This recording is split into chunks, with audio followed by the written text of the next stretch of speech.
सभी साथियों को मैं नमस्कार। स्वागत है आप सभी का आज 30 नवंबर के जनसत्ता विश्लेषण में। आइए शुरू करते हैं आज का विश्लेषण और जानते हैं कौन सी खबरें रहीं चर्चा में। भारत ने गठित की जांच समिति। जैसे कि हम जानते हैं कि एक भारत के नागरिक को न्यूयॉर्क में अरेस्ट कर लिया गया है, उसको लेकर मुकदमा करा है। तो इसमें प्रक्रिया जो हमारे अरिंदम बागची हैं, ये विदेश मंत्रालय के स्पोक्स पर्सन हैं। इन्होंने कहा कि हम भी देखेंगे चीज़ें क्या हैं और फिर इसके ऊपर जो कार्रवाई हो रही है उस पर भी हम ध्यान देंगे। अल्टीमेटली जो खालिस्तानी एक्सट्रीमिस्ट ग्रुप हैं, ये किसी न किसी तरीके से भारत को परेशान करना चाह रहे हैं और चर्चा में भी ला रहे हैं। चलिए,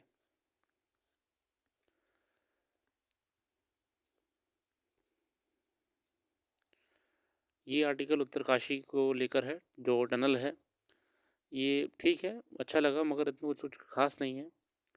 जो बहुत से सुरंग हादसे होते हैं उनमें क्या एनालिसिस होता है, कैसे हम इसको रोक सकते थे, कैसे हम सुरंग निर्माण करते वक्त ये सुनिश्चित कर सकते थे कि ये ना हो, उसको लेके ही ये दिया हुआ है। इसमें आप खुद भी अध्ययन कर सकते हैं।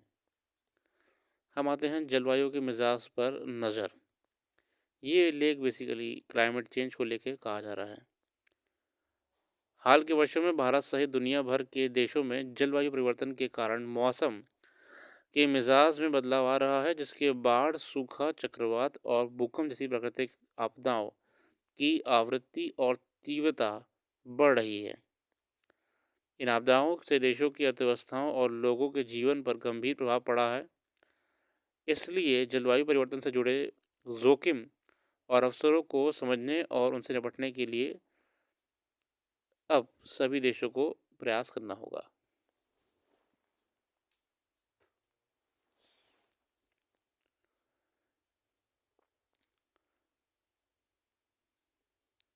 देखिए, क्लाइमेट चेंज का असर तो ऑल ओवर ग्लोबल देखा जाएगा और दिख भी रहा है।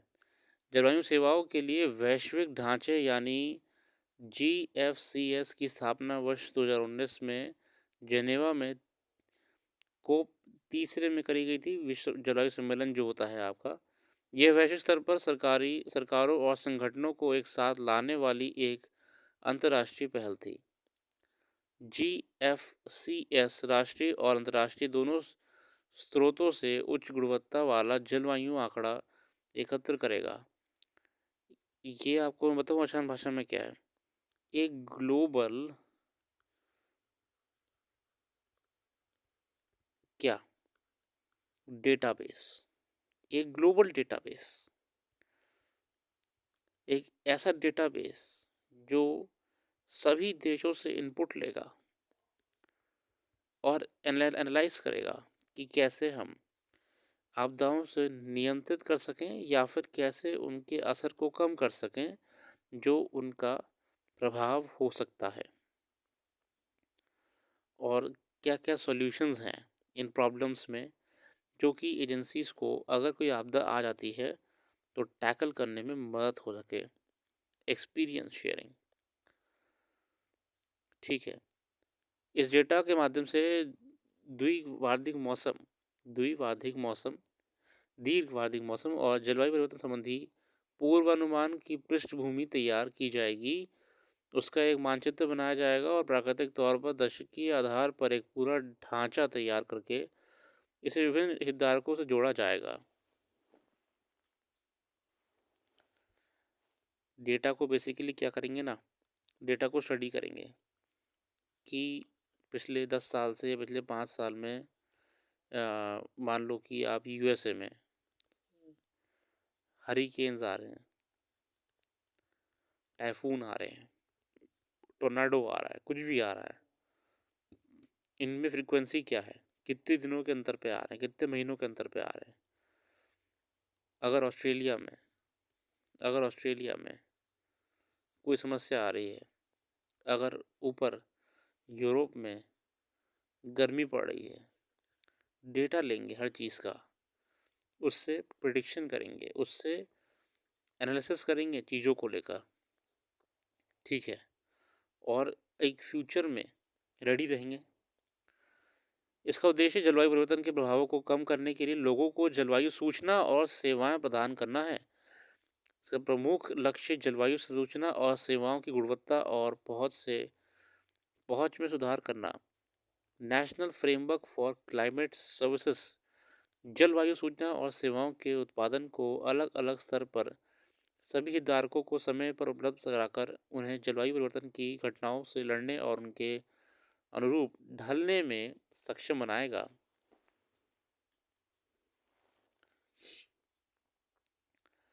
ठीक है, बहुत ही अच्छा प्रयास है कि ना ग्लोबल डेटा, है ना, फॉर क्लाइमेट एक्शन कितना बढ़िया रहेगा।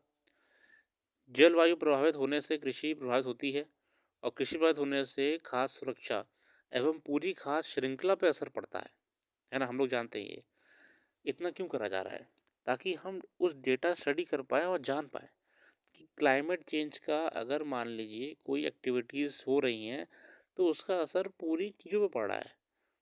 वो इकोनॉमिकल से लेके पॉलिटिकल इशू है, ठीक है।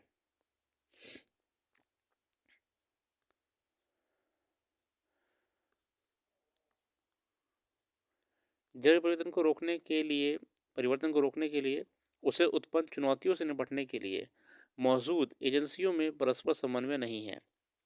एक के पास आंकड़े होते हैं लेकिन वह दूसरों को उपलब्ध नहीं कराती। ऐसे में अगर उनमें समन्वय होगा तो बेहतर परिणाम आ सकते हैं। उसके लिए मिलकर काम करने की आवश्यकता है और उस सह डिज़ाइन, सह उत्पाद, संचार और वितरण इन सबको आसान बनाना जरूरी है।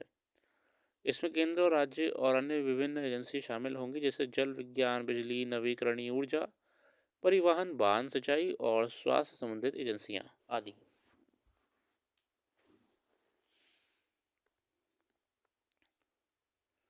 अगर स्वास्थ्य के क्षेत्र में आंकड़े प्राप्त होंगे तो स्वास्थ्य समस्याओं का बेहतर निवारण हो सकेगा। इसी तरह परिवहन व्यवस्था, बांध, सिंचाई आदि विभिन्न क्षेत्र से आंकड़े प्राप्त करके उनके माध्यम से एक बेहतर निष्कर्ष निकाला जा सकता है। प्रमुख रूप से कृषि, ऊर्जा, आपदा प्रबंधन, स्वास्थ्य और जल प्रबंधन के क्षेत्रों को इसे जोड़ा और गया है। लेकिन भविष्य में परिवहन, पर्यटन और अन्य उभरते हुए क्षेत्रों को भी इसे जोड़ा जाएगा। देखिए, पूरा देश के डेवलपमेंट में क्लाइमेट प्रॉब्लम्स जो होती हैं, जो इवेंट्स होते हैं, इनका असर पड़ता है। इसलिए हमको मिटिगेशन करना बहुत ज़रूरी है। We have to mitigate the effects of the climate change. Okay. चीन, जर्मनी, स्विट्जरलैंड और यूनाइटेड किंगडम जैसे देशों ने वर्ष 2009 में वैश्विक ढांचा के बाद ही अपना राष्ट्रीय ढांचा शुरू कर दिया था। कई देश तो अब इसके क्रियान्वयन में बेहद उन्नत चरण में हैं, जिनमें अफ्रीका के देश सबसे आगे हैं। हालांकि भारत में भी जलवायु संबंधी राष्ट्रीय ढांचे की चर्चा कई वर्ष पहले से हो रही है, लेकिन अभी तक इसको क्रियान्वित नहीं किया जा सका है। इसे एक केंद्र समयबद्ध और उच्च प्राथमिकता वाला प्रयास बनाने के लिए हमको ज़रूरत है ना। कितना अच्छा आर्टिकल है, कैसे हमें क्लाइमेट चेंज को बेहतर तरीके से डील करना पड़ेगा। आगे आते हैं।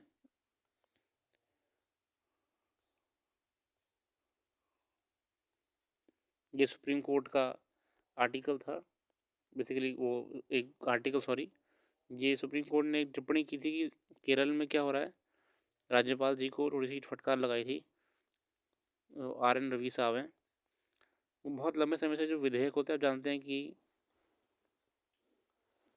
गवर्नर्स के पास स्पेशल पावर्स होती हैं कि वो प्रेसिडेंट की या तो खुद समझने के लिए बिल को रिजर्व कर सकते हैं, या फिर वो खुद भी अपने पे रोक सकते हैं ताकि वो आगे कार्रवाई कर सकें। केरला के जो गवर्नर साहब हैं, बहुत लंबे समय से गवर्नमेंट के साथ कुछ डिस्प्यूट्स में चल रहे हैं, तो गवर्नमेंट कोर्ट गई थी कि भैया हम अपने सभा में बिल्स को पास करते हैं, गवर्नर की सहमति के लिए जाता है, गवर्नर साहब रोक के बैठ जाते हैं। कैसे विकास होगा प्रदेश में? इसी को लेके सुप्रीम कोर्ट ने कहा था कि केरल के गवर्नर जल्द से जल्द बिल्स को पास करें, एक्ट बनवाएं। और दूसरी बात, कभी भी ऐसा काम ना करें जिससे लेजिस्लेशन को दिक्कतें आए।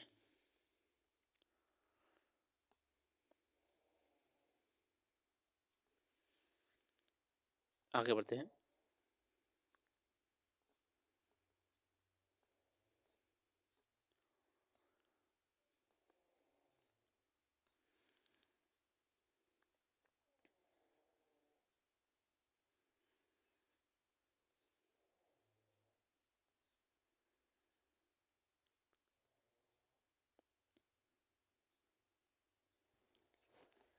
बाकी खबरें आप रूबरू हो जाएंगे जब आप इस अखबार से देखेंगे। खेल जगत की खबरें भी ज़रूरी हैं परीक्षाओं में, लेकिन हमारे लिए जो महत्वपूर्ण है कि हम मेन खबरों को डिस्कस करें और उन पे अपने उत्तर भी लिखें, अपने नोट्स बनाएं। जैसे कि आज आप नोट्स बनाइएगा और ग्लोबल डेटाबेस, एक एक पूरा वैश्विक डेटाबेस जलवायु परिवर्तन संबंधित है, जो सभी राष्ट्रों को ये सहायता प्रदान करे, हेल्प करे कि वो ट्रैक कर सकें, कैसे इवेंट्स हो रहे हैं, अब सुनामी आना, earthquake आना, उनको स्टडी करें, डेटा को एनालिसिस करें और आगे आने वाली जो भी फ्यूचर में इवेंट्स हों उसमें तैयार रहें।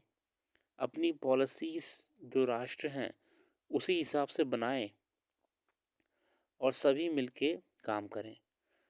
बाकी हमने देखा है कि अगर किसी एक भी देश में कोई समस्या आती है तो पूरी चेन, सप्लाई चेन गड़बड़ हो जाती है, एग्रीकल्चर पे फ़र्क पड़ता है, असर दिखता है। इसलिए हमको ज़रूरी है ऐसे ऐसे नए नए alliances banana for a global better future. बाकी आज के लिए इतने रखते हैं। अपना कीमती समय देने के लिए बहुत बहुत धन्यवाद। आपका दिन शुभ हो। इसमें आज रेड इंक हो गई है, कोई दिक्कत नहीं। Have a nice day.